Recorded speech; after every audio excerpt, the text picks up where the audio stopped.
Welcome back to our channel Learn with Pixel Classes. I am Sushmita Singh Parihar from class 8A. Today we are discuss about night sky, chapter 15. तो night sky के बारे में आपको पता ही चल गया होगा कि आज हम किसके बारे में बात करने वाले हैं। आज हम लोग आसमान, रात में आसमान कैसा दिखता है उसके बारे में बात करने वाले हैं।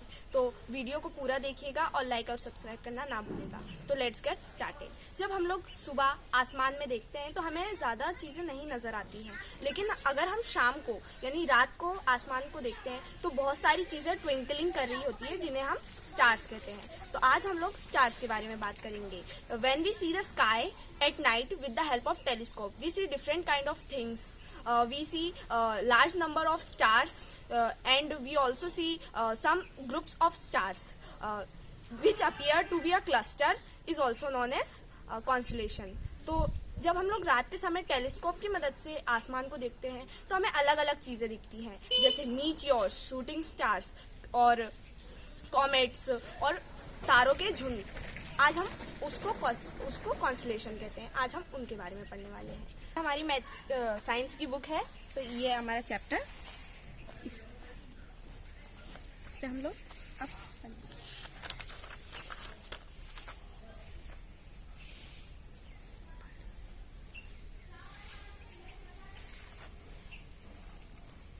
Galaxy. The stars occur in huge cluster, each cluster containing billions of stars. Such big cluster of star is called a galaxy. There are about 100 billion galaxies in the universe. Galaxies are mainly two types. जो stars हैं वो एक झुंड में रहते हैं जिन्हें हम क्लस्टर कहते हैं, और इन्हीं क्लस्टर से हमारी गैलेक्सी बनी है. और हमारे यूनिवर्स में 100 बिलियन से भी ज़्यादा गैलेक्सीज हैं. तो हमारा यूनिवर्स कितना बड़ा होगा आप सोच सकते हैं. इसमें दो मेन गैलेक्सीज होती हैं, नॉर्मल गैलेक्सी और radio Galaxy.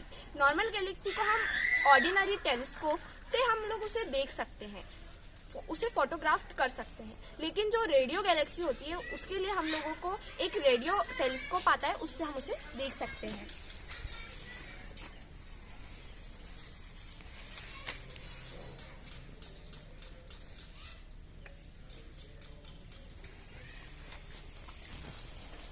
Our own sun and its family of planets belong to the Milky Way, also called Akashganga. Milky Way is a spiral galaxy.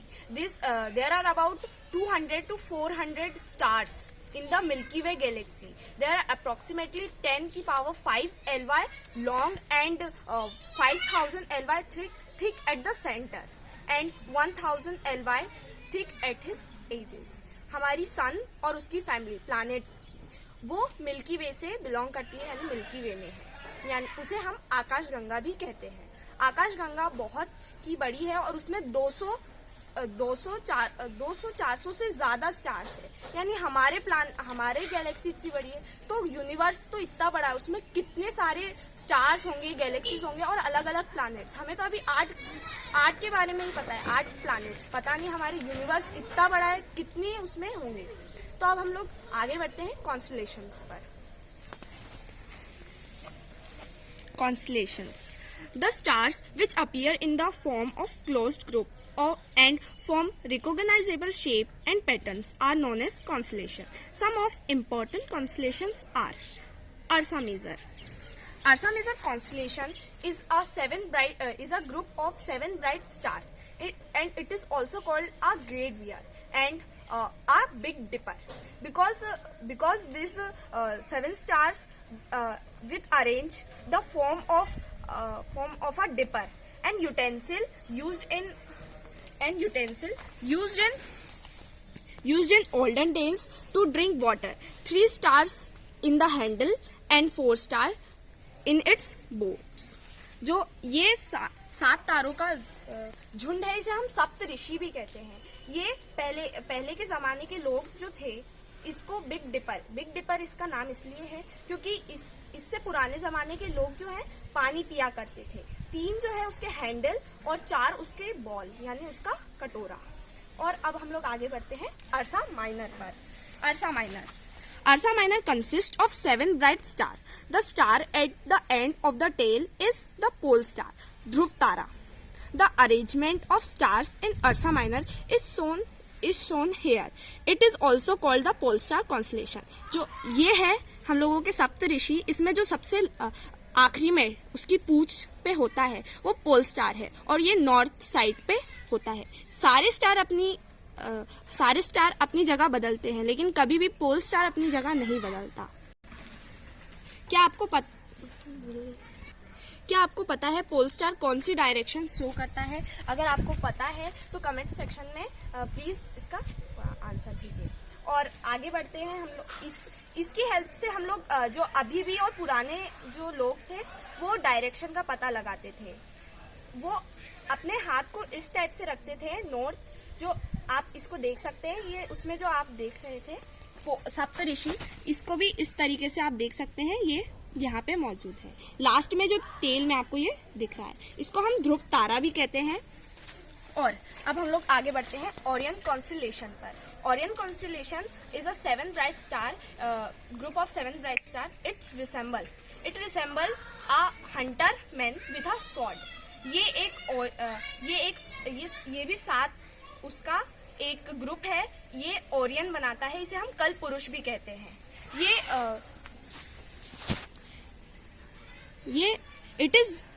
It is visible during winter season and it is used for locating Sirius star.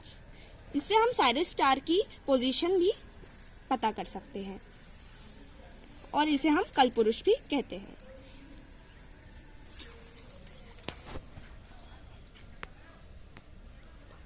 अब हम सीखेंगे scorpion constellation.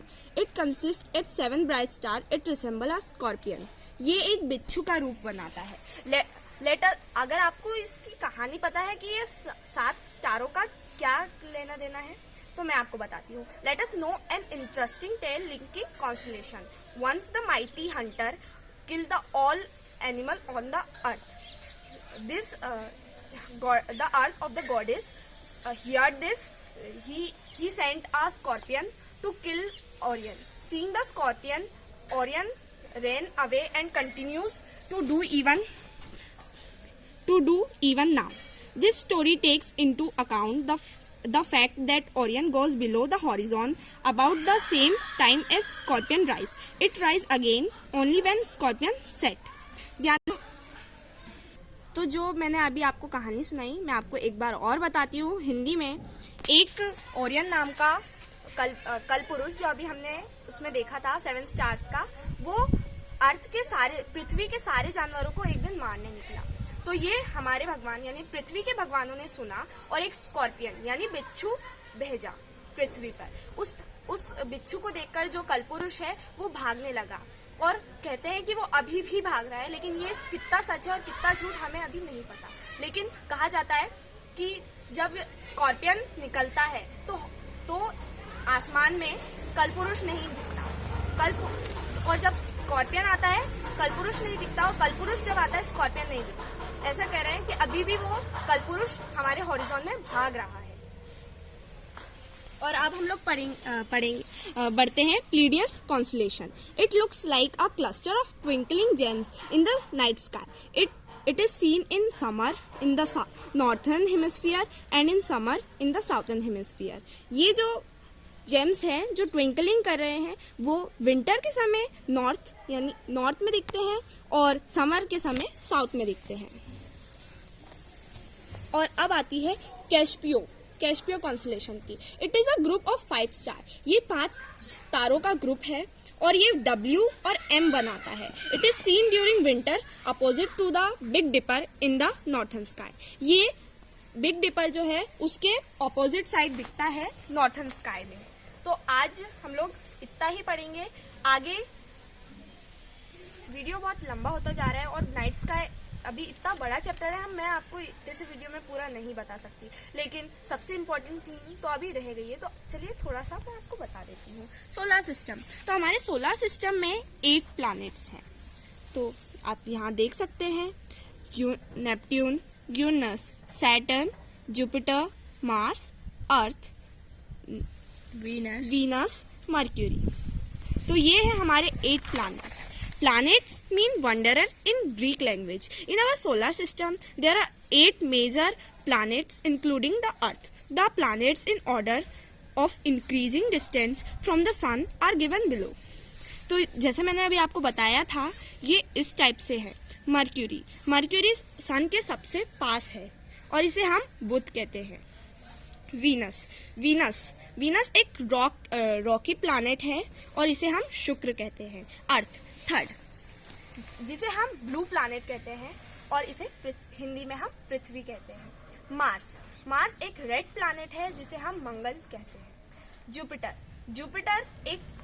Jupiter solar system का सबसे बड़ा planet है जिसे हम बृहस्पति कहते हैं। और सैटर्न, सैटर्न यानी शनि, सैटर्न के आजू बाजू, सैटर्न के जो बाहर एक रिंग टाइप की रहती है जो आइस के छोटे छोटे रॉक से बनी रहती है और वो सेकंड लार्जेस्ट प्लैनेट है जिसे हम शनि कहते हैं। फिर है यूरनस जिसे हम इंद्र बोलते हैं।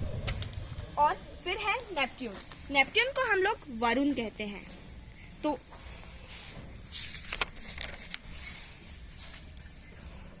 तो ये है मर्क्यूरी और ये है वीनस। वीनस ब्राइटेस्ट प्लैनेट है और इसके भी फेसेस होते हैं, तो आप यहाँ देख सकते हैं। और ये है हमारा अर्थ, द ब्लू प्लैनेट, और ये इसी प्लैनेट पे लाइव है। और फिर है मार्स, ये रेड प्लैनेट है। जुपिटर, ये सोलर सिस्टम का सबसे लार्जेस्ट प्लैनेट है। सैटर्न, ये सेकंड लार्जेस्ट प्लैनेट है।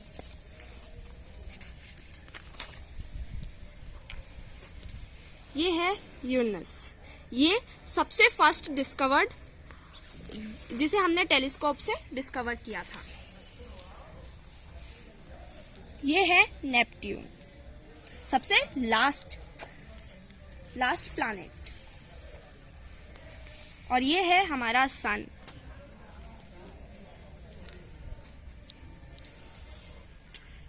नाउ हम अब बात करते हैं मून की। Moon is a natural satellite of earth. जो हमारे धरती की जो सतह रहती है वो कहीं कहीं खड़दड़ी रहती है, कहीं पूरी स्लाइडी होती है, बट मून की कैसी होती है अगर आपने देखी है तो मैं आपको दिखाती हूँ। मून की जो सरफेस रहती है वो इस टाइप से खड़दड़ी होती है। और आपको पता है मून चमकता नहीं है, वो सन की जो किरणें रहती है उससे वो ऐसा लगता है कि चमक रहा है, लेकिन सन की खुद के पास ब्राइटनेस नहीं है, मून की उसके खुद के पास ब्राइटनेस नहीं है। और आपको पता है जब मून पे एस्ट्रोनॉट जाते हैं तो वो इस टाइप का सूट पहन के जाते हैं, पीछे सिलेंडर्स, पास जो ऑक्सीजन सिलेंडर होते हैं जिससे वो सांस ले सकते हैं। और अब मैं आपको फेसेस ऑफ मून बताती हूँ। तो इस टाइप से मून रोटेट करता है तो आपने देखा होगा, पहले आधा दिखता है, फिर उससे थोड़ा सा, फिर सेमी, फिर सर्कल, एक दिन सेमी दिखता है, उसके बाद फिर से वो आधा, ऐसे फेसेस लाता रहता है। इस टाइप से सन की मून का फेसेस होते हैं।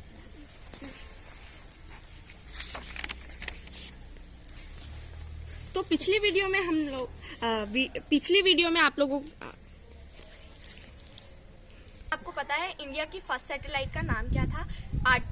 आर्यभट्ट सैटेलाइट। तो चलिए मैं आपको वो कैसी दिखती थी वो दिखाती हूँ।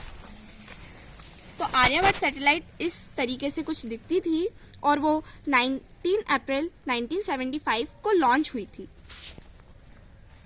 गाइस आपको पता है जो आर्यभट्ट की ये इस टाइप से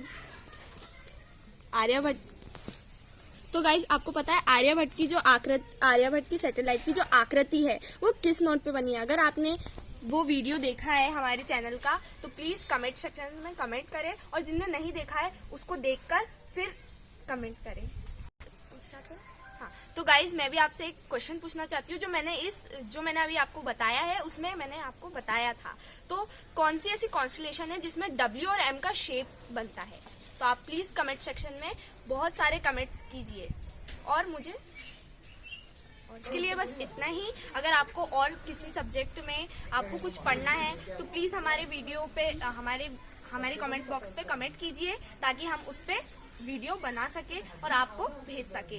तो आज के लिए बस इतना ही। Thanks for watching.